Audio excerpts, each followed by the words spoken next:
Hello, everyone. Welcome to Kiki and Kibitz. It's me, Mary, and I'm here on this Thirsty Thursday, August 7th, with a late recap. I know this premiered last Friday.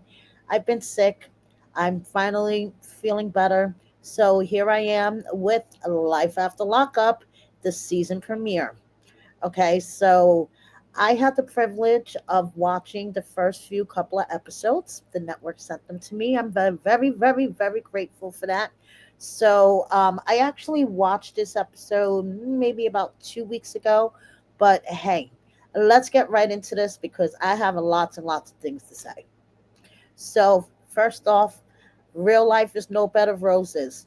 No shit. But if you listen to Mike and Justine and their tribe of kids, hey, everything is hunky dory. But we're going to get into that in a second. We're going to start off with Leticia and Keith. Letitia is happy. She is so happy her husband is finally being released. For reals this time, okay? No fake paralegal giving her a fake release date. He's being released for reals. And even though Letitia has her own legal problems, she caught a theft charge. Yeah, we all heard about that. She is very happy.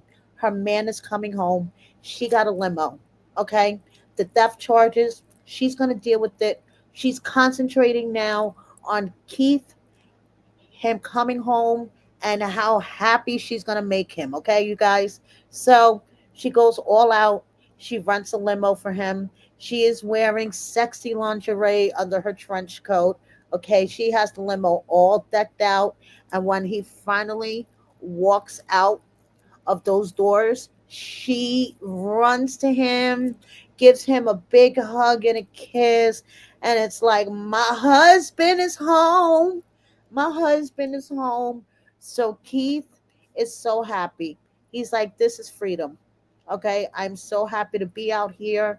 This is freedom, and I am never going back. Okay, and that is going to be his first priority, is to ensure that he never goes back. Letitia's priority at the moment is to get it on with her man. Okay, so she flashes him and gives him his big surprise. Okay, because she had lots of surprises for him, but this one he was like, "Oh baby, come in the limo." Listen, I felt bad for the limo driver. Okay, I could imagine the noises that were coming out from the back of the limo. Tish wanted to take the limo all the way home, but Keith is like, nah, we got to follow, what the parole officers say. So we're going to have to take the bus. They have a little over 24 hours to get Keith to the halfway house. And did I mention he's going to a co ed halfway house? And Letitia's not really happy about that. It's not that she doesn't trust her man. She doesn't trust the other bitches at the halfway house. Okay. So Keith is just happy. He is happy to be home. He's happy to be able to touch his woman. And the two of them, even though, Tish would like to take the limo all the way home, they're going to get on the bus and they're going to head home. And Keith is going to go to the halfway house and they are going to start their lives finally with Keith as a free man. No more visiting him in prison. No more taking those long trips to Colorado. Tish is finally going to have her man right there. Okay, she's going to be able to touch him, kiss him, do whatever she wants, and she is beyond happy. So now moving on, we have Will and Courtney. Where we left them off last season, they weren't in a good spot at all. And now Will is saying that he's worried because he hasn't heard from Courtney in quite a while. And we learned from last season that she was arrested 6 weeks after her release. So we see Will, like, wondering why he hasn't heard from Courtney. He calls Courtney's mom. She hasn't heard from her. They're both getting worried. So Will goes out to the bar to meet his friend. He explains how he hasn't heard from Courtney. And conveniently, his phone rings. And guess who it is? It's Courtney. And guess what? Well, I'm in jail. Well, she was caught with GHB. Okay. And I'm sorry. She is like a whiny fucking child. The whole conversation, she was whining. And Will, understandably, is pissed the fuck off. He had put in so much time, emotional effort, and not to mention a whole shitload of money into her release. And now, 6 weeks later, she is back in jail. She could be in jail for 2 weeks, she could be there for 6 months, and it's all because of drugs. She was caught with GHB. Okay, girl. Now, Will, he's like, I don't think I could be a prison husband. Excuse me? You met her while she was in prison. So you kind of sound like a clown right now. But he stands his ground with her. She is like begging him to put money on her books. And he's like, no, you eat that jail food and you think about what you did, and hangs up on her. Okay, so all I have to say is whenever there is a will, there's a way. No pun intended. Courtney will find a way, even if Will doesn't want to finance her. Okay, that's a little spoiler I'm gonna give you guys. Okay, so Courtney and Will, hot mess express. She's in jail. Quiana appears this season with her beautiful children. Remember last season, we kept seeing the car seat in her car. Her baby daddy was having a flip out on Twitter, but her children were nowhere to be found. Well, apparently they were staying with G-Paw, her stepfather, while her and Dee got to know each other. So they're going to appear with with their mom and Dee on the season, because guess what? When we last saw Q and D, they had broken up, right? Q had threw her engagement ring at him, promise ring, whatever you want to call it, but they are back together now. Dee is moving back into the home with her and her children, and everybody is happy. Everyone's happy except baby mama. Okay, Joella's like, first of all, she has no respect for me as being his baby mama. And secondly, he's still texting me, talking about how he misses me, this, that, and the third. Okay. Now, she's throwing a party for her son, and she does not want Q there at all. Why? We'll get into that in a second. So, all I have to say is that production, they are such dirty motherfuckers. They crack me up. So, Dee and Joella are having a conversation. D goes over there with some pizza. He goes to see his kids. The producers ask him, "Are you still sleeping with Joella?" And he's like, "No, that was in the past. Why revisit something in the past?" While she's saying in her confessionals, that he still hits her up now and then. I'm sort of believing her, okay? But that's a whole nother story.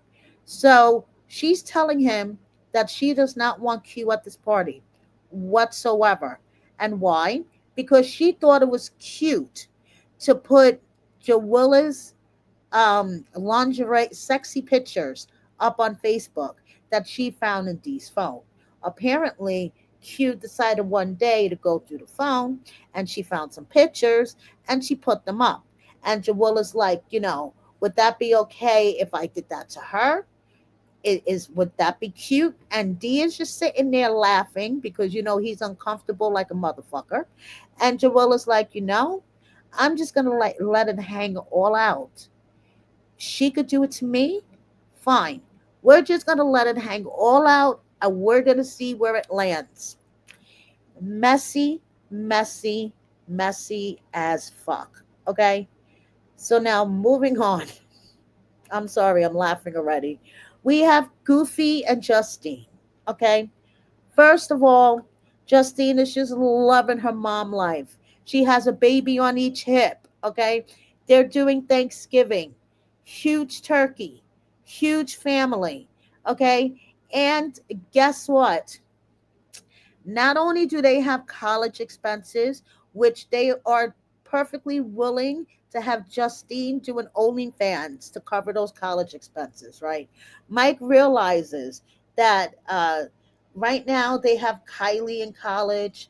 Is going to be going to college in a couple of years. Two of the boys are going to be going to college. Kids are expensive, right? You just realized this shit, Mike. Well, like they said, OnlyFans in front of your teenage daughters. Yeah, great example. But anyway, so Melody got into a physical fight at school. Apparently, there was some chick making fun of her brother, and Melody kicked her ass. Okay, she gave her like the two-piece chicken, like Mike said.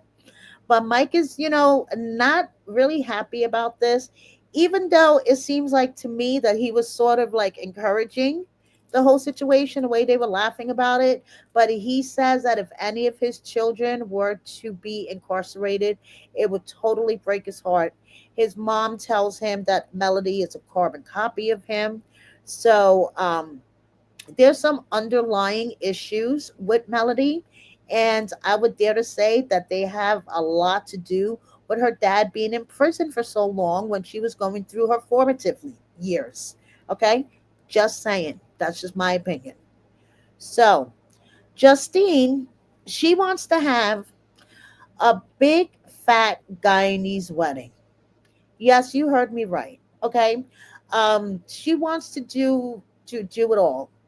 The five dress changes, the fancy jewelry, the traditional henna, the castle venue. And did I mention she wants an elephant? An actual fucking elephant, you guys, outside of the castle. So the guests could take a picture with the elephant and they could get a sense of the classiness they're about to walk into. All I have to say is when that elephant takes a shit, which you know it will, it is going to fucking stink. Okay, so that'll really give the guests the classiness that they're getting ready to walk into when they smell elephant shit. Just saying. Okay, now, why does she want a big fat Guyanese wedding? Because Mike is Guyanese on his father's side. So she wants to celebrate his heritage. That's great. You have two kids going into college, and no, one in college, one going into college, and you want to spend 60K on a big fat Guyanese wedding. Listen, the kids are just happy that they're not having another baby. They made the grand announcement at Thanksgiving that they were going to do this wedding, and Kylie and Melody are both like, thank goodness we're not going to be, that she's not having another kid. At least it's a wedding and not another child. Okay. I want to know, just for my curiosity, are Melody and Kylie being paid to appear on these episodes? Because I know from a little bit of insider knowledge, as the kids get older, if their parents are smart enough, allegedly they can negotiate a appearance fee for their kids. So, is Kylie and Melody getting paid for their little appearances? Because they have their own confessionals. So, are you wondering how Mike and Justine are making money? Well, first of all, according to him, he has his sneaker business, his high end sneaker business. Then he has the credit repair. Now, apparently, they have a fleet of six luxury rental cars that they rent out to like the elite people that visit Vegas. I'm sorry, I can't. So, what does Mike want to do? Well, Mike wants to invest 100K in a unisex barbershop experience. His boy Jay, who is apparently one of the high end barbers in Vegas, he cuts UFC fighters' hairs, he'll cut a boxer's hair, whatever. Okay, so he's supposed to be one of these high end barbers, and him and Mike are going to go in on this business where it's going to be one side a high end barbershop and the other side a high end beauty shop. The only problem with this is that Mike didn't tell Justine that he already made the deal with Jay and he has to come up with this 100K. Now, He could do either or. He could do 100K for this investment or the 60K wedding. Not both. It's going to turn into a shit show. Okay. So, do we believe the storyline at all? No. I really hope that this is going to be the last season that they're on because this shit is so ridiculous at this point. I just want to poke my eye out. Okay. Who the fuck believes that Mike has 100K to invest in a barbershop or even 60K? And that's a lowball figure, Justine said, for a big fat guy in his wedding. Let's see the hands. Yeah, okay. So moving on. We have Brooke and JK. And Brooke is off the fucking wall. Okay. First of all, these two idiots are still trying to have a baby. And why do I call them idiots? Because he's been out of jail for not even a month. He doesn't even have his ankle bracelet off yet. He doesn't have a job. She doesn't have a job. She has $23 to her name. We haven't even seen her around her own kids that much. But these two idiots are trying everything in their power to have a baby together. Okay. Um, he's realizing that it's really hard to get a job as a three-time convicted felon. So he's thinking of going into his own business of doing like truck deliveries and stuff, which I think is a great idea. Okay. But, they're still fighting over Alex, of course, over the fact that he doesn't have a job. Well, Brooke, shit is rough out there, especially when you're a convicted felon. His mom, on the other hand, just wants her to put a sock in it. She is tired of hearing the noises coming out of the bedroom. She is becoming increasingly isolated in her own room. And she's like, is Brooke going home yet? Like, please, can this girl get out of my house? And I don't blame her one bit. So now she's like, I gotta go talk to my roommate Bonnie to make sure that Bonnie pays her half of everything because since I don't have a job and I only have $23 to my name, I really need this bitch to make sure that she pays her half of everything. So she goes, she has a conversation with Bonnie, and she's like, I've been picking up more than my half of the bills. It's supposed to be 50-50, and I've been paying more and more of your half. And Bonnie's like, well, I've been out sick and whatever, and I'm trying to make up hours. So she's like, I need you to make sure that you maintain your half of the bills because right now I don't have a job because I was a fucking idiot the day that JK was at Alex's house. I left my job to go chase him like a fucking moron.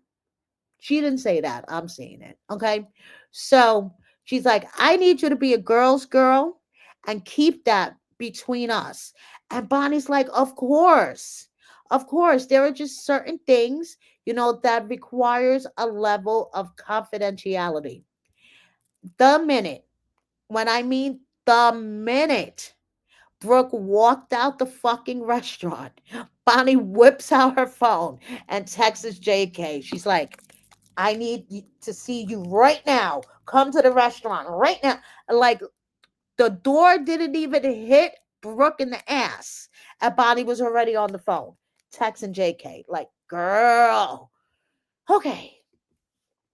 So now finally, we have Bianca and Daniel. Bianca's still wearing her promise ring, which doesn't even fit on her ring finger. It fits on her middle finger. They got their own apartment, okay? And Daniel says that he wants to work on himself so he can be the best husband he can be to Bianca. Okay. Um, he has his own car now. He has to do the breathalyzer every time he drives, which makes sense. And he's just like, he feels like that Bianca could be uh, a Debbie Downer. Let's just put it that way. But I really think, in my opinion, that Daniel just has a hard time taking um accountability. Okay. And he likes to blame everybody else for his own shit. So he goes to this CrossFit place, which I think is fantastic. staying active, especially when you're trying to fight addiction and staying sober, it is a great thing. Okay, so he goes to this CrossFit place. He takes Bianca with him. Bianca stopped drinking. Okay. Bianca stopped drinking, one, because she didn't want Daniel around those kind of situations. And two, because drinking just made her feel like shit. Okay. So for herself, she decided that she was going to stop drinking. So Bianca does this whole thing in the gym or whatever, and she enjoys it. And she's like, okay, I'm going to go meet, my friend now. I'm going to meet Celeste, to help her pick out her wedding dress. See you later. You could tell that the CrossFit thing is totally not her thing, but that's okay. So now, Daniel admits to his trainer that he had a slip. He had a relapse. Okay. He actually had a couple of drinks. Nobody knows, not even Bianca. Well, now everyone knows. His CrossFit trainer is like, is there anything we can do to help support you? Do you want us to check in with you when we haven't heard from you in a while? And Daniel's like, yeah, actually, that'll be great. So now, the thing about Daniel, okay, is uh,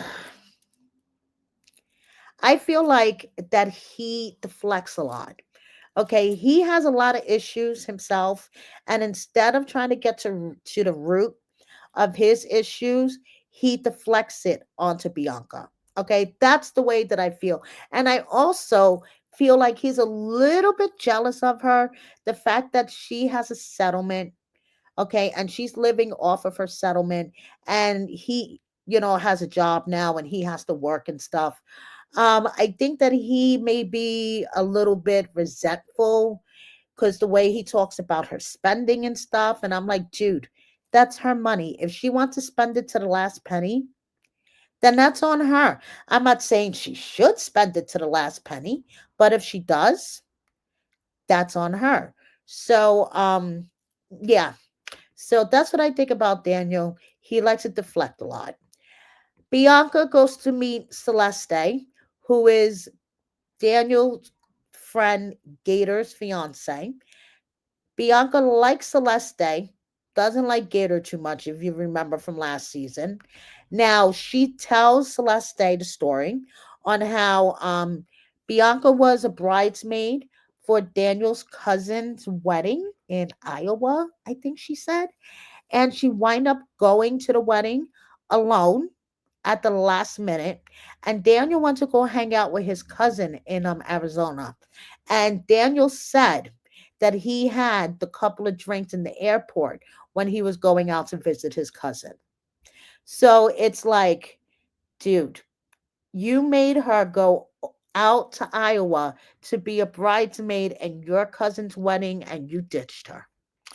You see what I mean? I just get the feeling that Daniel just is not capable of taking accountability of his own shit and will rather deflect it onto Bianca. Okay.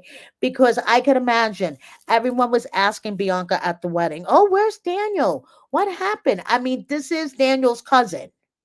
But no, he's hanging out with his other cousin. Anyway, so Celeste tries on her dress. She looks beautiful. She's 4 months pregnant. Bianca's like, I really thought I would be in the position that Celeste is in right now. Daniel did give me this promise ring. Nothing seems to be happening with an engagement or with a wedding. And after the dress shop guy and Celeste talked her into it, she tried on what would be her dream wedding dress in black, okay? And she looked really pretty in it.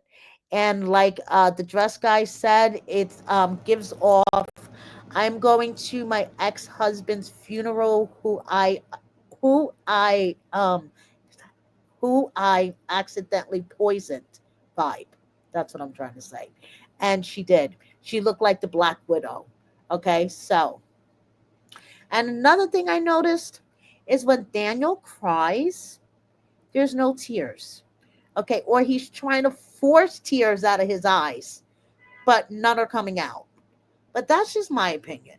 Okay. So basically, that was the first episode of Life After Lockup. If I was going to give it a grade, I would honestly give it a C. Okay. It was good, pretty decent, but let's see what the rest of the season brings. Thank you so much, guys, for watching me. Please subscribe if you don't already. Hit the like button, share my video with a friend or 10, and please consider joining my membership. And look out for my Life After Lockup episode 2 recap. I'm going to try to get that up for you guys in my membership if you are part of my membership tomorrow before the actual episode airs. Thank you so much. Have a great night.